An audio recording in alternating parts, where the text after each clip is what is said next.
So you want big damage in the Elder Scrolls Online, huh? I've compiled some top tips and tricks that can not only increase your DPS, but the core understanding of the mechanics in the Elder Scrolls Online. Welcome back, gang. It's Deltia from Deltiasgaming.com, and in this video, I'm going to explain things that other build posts and pages usually don't show you, so you can increase your DPS regardless of the class or playstyle. Like, how do you set up your bar properly to add DPS? How do people infinitely sustain resources? And a no BS explanation on light attack weaving and how to start doing it easily. Let's start with the very first tip in number 5, in understanding damage over time, or dots. Why are they so important, and which ones do you choose from?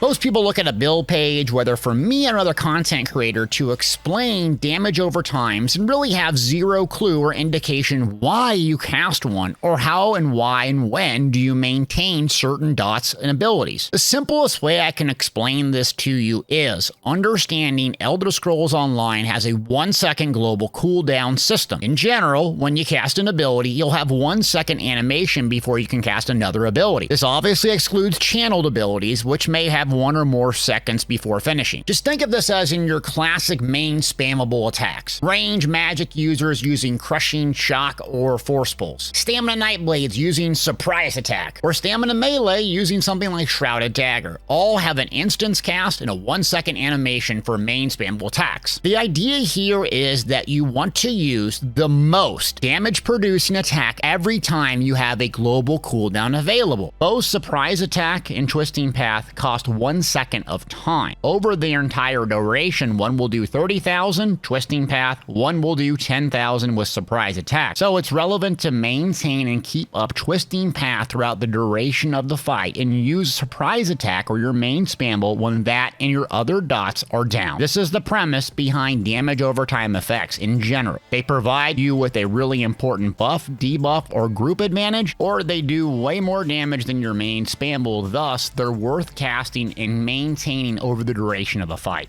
With damage over time, buffs and debuffs, you're going to want one of two things happening. Number 1, over the course of the duration, the ability outproduces damage-wise your main spammable, making it a priority to recast in most situations. Or 2, it amplifies your damage or your group's damage significantly, overall raising your total DPS. An example of number 2 is the skill Solar Barrage from the magic-based Templar. This ability does some decent damage in the area, but the skill gives the Empower buff, boosting your light and heavy attack damage by 40% over its duration. Maintaining this skill becomes a priority not because the damage is necessarily strong, but the buff boosting your overall DPS outweighs the global cooldown opportunity cost of casting it. Too long didn't read. Casting this will increase your overall DPS significantly, versus just doing another main spammable jabs. Don't take my word for it. Let's do an experiment on a target dummy 3 million HP. Okay, here's the loadout that we're going to be using. Deadly Strikes, Maelstrom Merino Perfected, Narayaneth, and Bahasses. The first parse will just literally spam jabs. The second parse will add 1 damage over time effect, and the third will add another damage over time effect. Alright, now for the test, I'm going to keep up channel focus for resource sustain, use a Meteor, then Dawnbreaker, and only one ability with light attack weaving, and that's jabs. Here we go.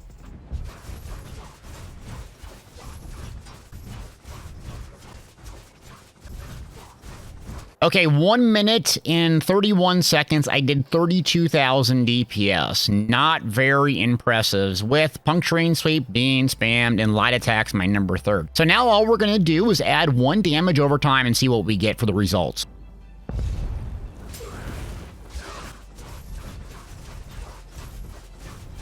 And you can see with the added damage over time of just Vampire's Bane, same sort of result here, but we increased our DPS to 35,000 on a 3 mil dummy. Now let's add 2 and Degeneration for the Mages Guild next.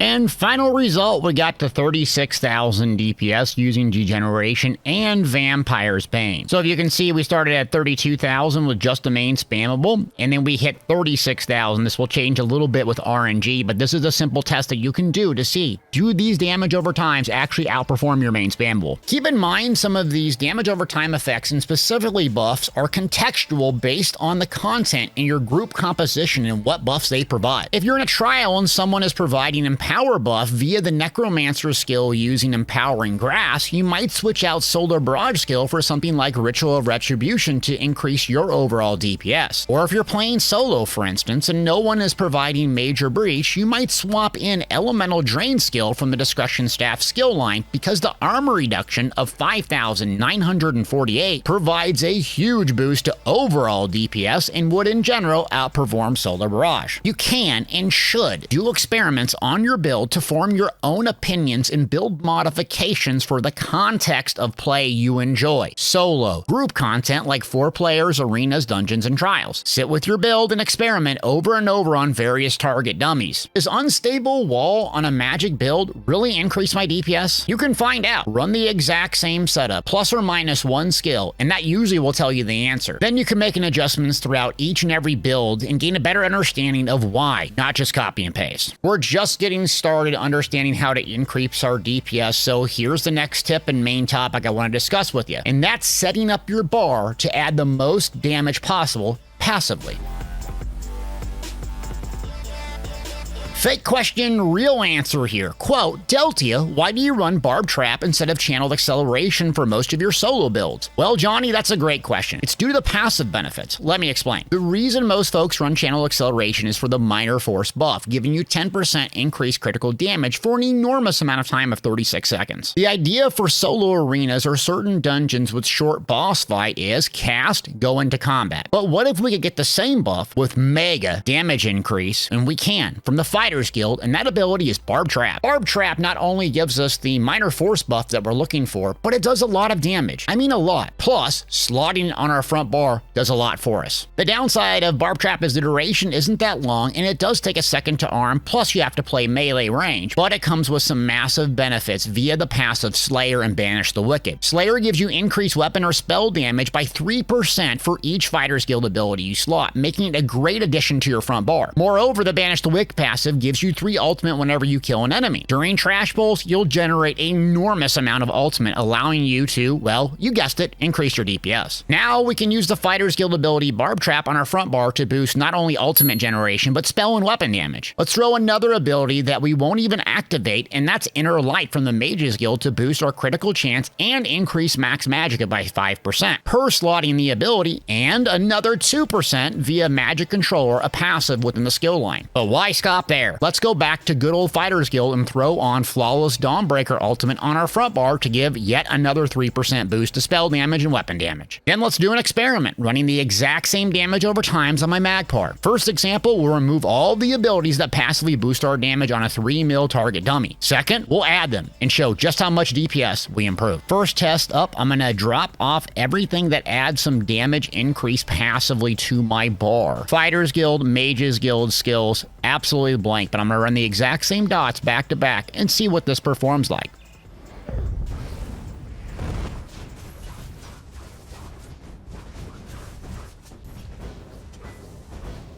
So first test up with no passive damage increases, we got 43,000 DPS. Now what we're going to do is add 3 abilities to our bar. So from the Fighters Guild, we're going to add Barb Trap just to increase spell damage and also the ultimate on kill, which is going to apply to a dummy. We're also going to slot Flawless Dawnbreaker. Mages Guild, we're going to add Inner Light to boost our max magic. Now we're not going to actually activate Barb Trap or Flawless Dawnbreaker just to make sure this is apples to apples comparison. So I'll just be using Shooting Star as the ultimate, but leaving these on to see how much more DPS we're rocking. Now, if we look at the final results, we got 47,000 DPS. We didn't activate any Barb Trap, literally just slot 3 abilities. So 43,000 is the first one, and you can see right here 47,000. So a massive boost on a 3 mil target dummy just by slotting abilities, and you can do this too. You also want to check your class passives to make sure you're slotting abilities on the right bar to take advantage of really important crit, crit damage, or other buffs like resource sustain. Take the Templar for example. If you don't slot an Adric Spear ability on your bar, you're losing out on 10% critical damage via the Piercing Spear passive. Put jabs on your front bar, spear on your back, or something else and optimize your loadout for huge damage increases. Now you know how to evaluate and load out your bar with damage over time effects, which improves your DPS. You can fill in the blank spaces with some skills that passively boost your damage. Now you're starting to do big deeps. But we're not done there. How do we actually manage buffs, priorities, start a fight, and so forth? I'm glad you asked. That's tip number 3.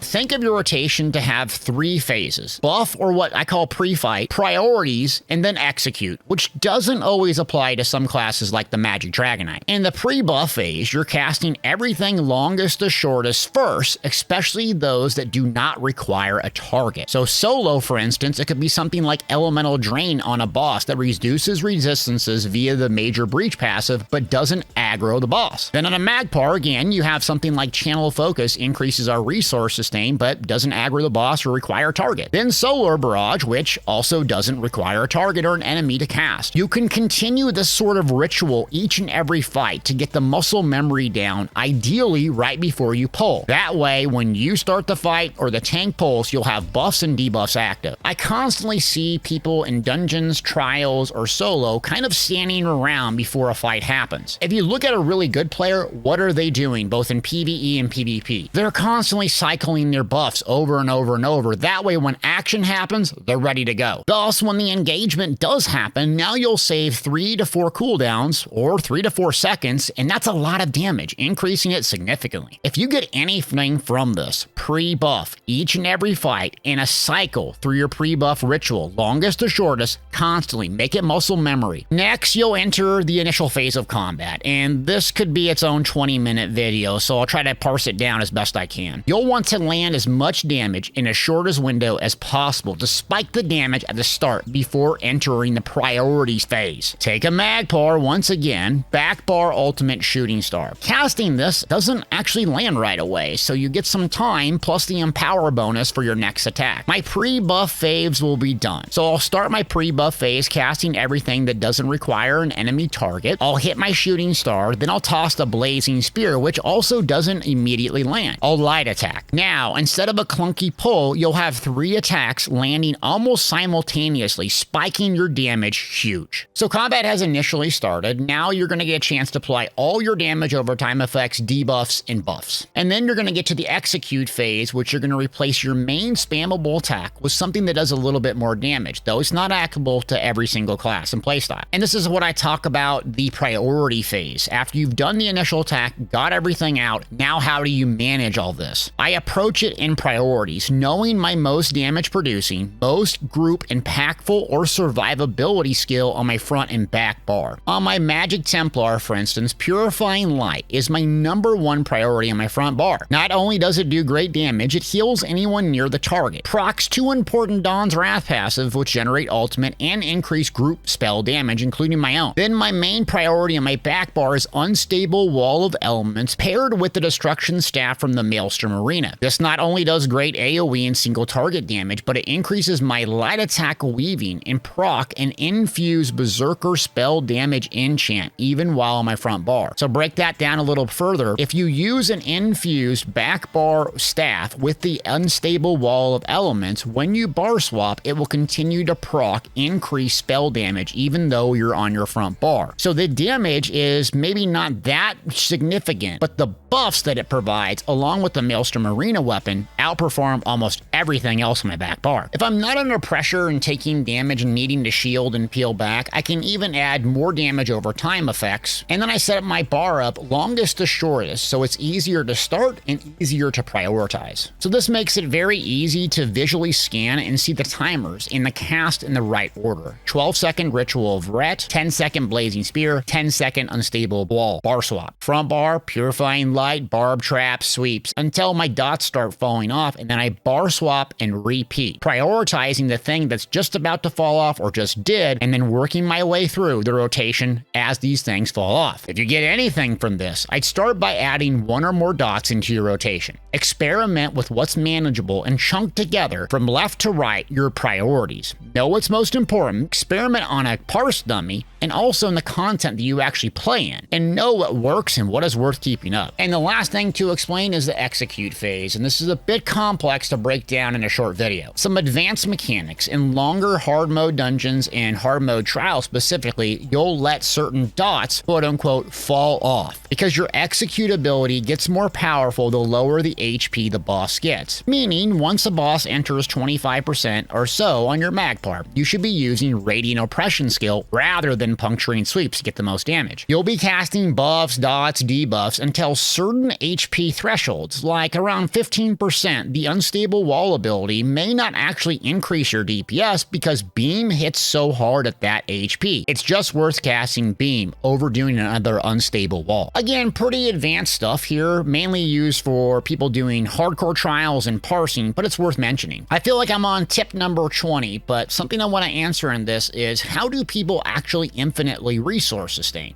Glad you asked. Regardless if you're a magic or a stamina-based build, or well, I guess now hybrids, you need to understand how to sustain and why it's important. When I returned to the game after taking a break, I didn't understand food choices and how and why to use one, so let's start with the fundamentals the DPS sustain, and that's what you eat or drink. Number one is the high skill cap food. Consider these two foods the absolutely best for resource sustaining long duration fights, like hard mode trials and specifically parsing, but it comes at a cost, and that's 0 HP. Lava Foot for stamina users and Ghastly for magic users gives your main stat at a massive value and recovery at a massive value, but you'll lack any health. I don't use these unless running with a bunch of super sweaty PvE tryhards that know the fights like the back of their hand. Reason is you'll have 0 room for error, and sitting at 18,000 health, you better not stand in one red circle or you'll be a death flopping soul gem. Great, consider these foods expensive, but the best all around in most content, with health, recovery, and max stat, but expensive. Artarium's takeaway broth for stamina users and Clockwork Citrus Fillet for magic users are a great way to sustain and get up to 21 to 23,000 health and have some rooms for some screw-ups. Good, here are some cheaper alternatives with less stat, but it won't hit your pocketbook nearly as hard. Dubious for stamina users and Witch Mother's Potent Brew are great alternatives with a little less stats across the board, but you can start at any level and they're dirt cheap. I'm not going to go over the super advanced stuff like running boss A's with buy stat food, because generally that's pretty niche and very, very hard to manage. But this is the general idea. You're going to want to find food that you can actually resource sustain and survive for the content that you're comfortable with and that you actually play. New players, don't go into these hard mode dungeons with 18,000 health rocking a parse build, or you're going to be dead over and over. Trust me, I've seen you. Stick to around 22,000 health plus or minus about 1,000. It's better than getting killed over and over and over and kicked from your group. There are some weapon choices you can go with to help resource sustain actually. For magic users, don't sleep on a lightning staff as a back bar. Is this meta back bar set for DPS? No, that's flame staff or even nowadays two-hander, but it's much easier to channel a fully charged heavy attack via the lightning staff. It does AoE damage and makes a great back bar weapon because of the chance to apply status effects. When I started over on PCU, this is what I used on my back bar, combined with a shield ability like Harness Magic from the light armor skill line, and when I was or out of magic, I go to my back bar, rip off a fully charged heavy attack, hit a shield if I was under pressure. You can sit and do this over and over and reliably land heavy attacks, constantly doing damage both single target and AoE, and not get panicky when you're out of magic. For stamina-based users, consider front barring a two-hander. Again, is this a meta weapon choice? No, that's dual wield on your front bar, whether you're magic or stamina nowadays. But there's a juicy passive battle rush that gives you 30% stamina recovery for 10 seconds after killing a target. Now imagine playing solo and constantly keeping this up, killing mobs over and over, combined with a good solid food choice, and you'll have much more gas in the tank. There's a couple of skills you can use as well. Elemental Drain for magic users, Destruction Staff ability, which gives magic sustain, and or Consuming Trap, a universal skill from the Soul Magic skill line. Consuming Trap does decent damage when a mob dies and you get a flood of resources back, including health. This is less relevant in trials and later on in the game, but solo or beginners, it's a lifesaver. Another tip, we might be on 19 now, but in group play, you want to constantly smash that synergy key. Activating a synergy key restores 4% of your max health, stamina, and magicka. The higher the values, the more resources you get. With each of these synergies on a 20-second cooldown, you should have plenty of sustain coming in, especially the more coordinated the groups. Consider maxing out the Undaunted skill line as a priority, because with Undaunted Metal giving you increased max stats by 2% plus the synergy, it's a great way to increase your DPS if you're looking to fully optimize. You'll also need to max out medicinal use via the Alchemy skill line. When using potions, the resulting effect lasts 30% longer. You combine this with, let's say, a spell power potion for magic users, and you get 47.3 seconds of major intellect, increasing your magic recovery by 30%, not to mention increased spell critical and spell damage. The 45-second cooldown, you'll be able to keep 100% uptime on key buffs, including sustain. And touching on gear briefly, magic users can go with either Overwhelming Surge from Tempest Island or False God Devotion for Sunspire Trial, while stamina users can go with Vicious Ophidian from Hellraw or Sanctum Ophidia. Combined food, potions, passives, synergies, and knowing what skills and weapons to use, you're going to be sustaining a lot better. More time on target instead of sitting there channeling fully charged heavy attacks equals more deeps. Now let's get to the mother of all DPS increases, and that's light attack weaving. Before I get another YouTube comment about light attack weaving being an exploit, stop it. It's not. This is part of the game's mechanics. Remember me constantly talking about global cooldowns for abilities being a fundamental part of ESO. Well, abilities and light attacks are on separate cooldowns. Thus, you can sync them up like a heartbeat, essentially getting free damage. Let me say this again clearly. Think of light attack weaving, of syncing up two separate global cooldowns almost simultaneously. You end up clicking your light attack key, then immediately a skill, then light attack, immediately a skill. Again, heartbeat. Your character will have this weird sort of animation if you sync it up tightly. The tighter you can sync this up, the more DPS you're going to do. Take a look at this parse that I did 91,000 on my Magic Templar. No, this isn't that good, but the point is your main spambo and light attack should be one of two in your top 3 damage sources. If you're doing really good, light attacks can even be your number 1 source of damage overall. Another tip is to think of light attack weaving as a rhythmic thing. 118 beats per minute, which you can find some songs to pair up with it if you really want to practice. I also do a lot of jumping in combat, which people get triggered over in Twitch, but the reason I do, it kind of calms me down and has a cooldown as well. So jumping, this helps me get in the rhythm of the fight. Pair with my cooldowns, it makes light attacking a bit easier. Now let's watch some clips of the action.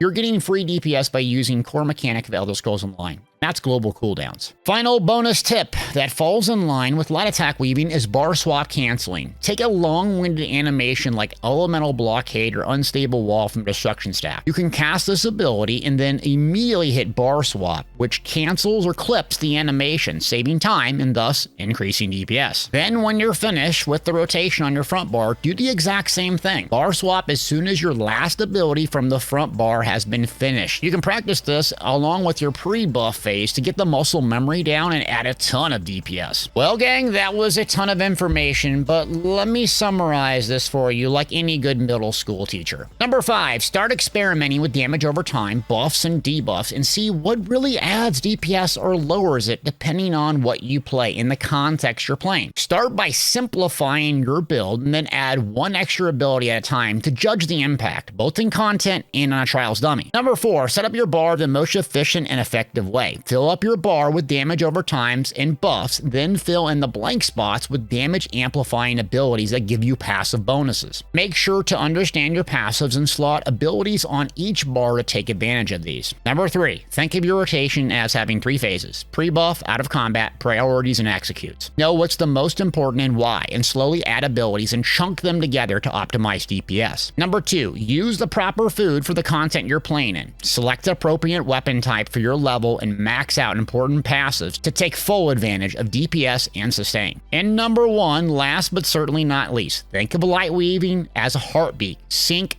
rhythm, and the ability together with a light attack to increase DPS dramatically. Well, gang, that's the video. Hope you got something out of this. I think we got a little bit more than 5 tips. If you like this, please make sure to like, subscribe, and leave me a comment, and also considering sharing this with your buddies if it helps you out. If you want to come interact with me and watch me play this live, come to twitch.tv/Deltiasgaming. If you want to see me post random food pics or stupid things I do from stream, check me out on Twitter at DeltiasGaming1. And thanks for watching.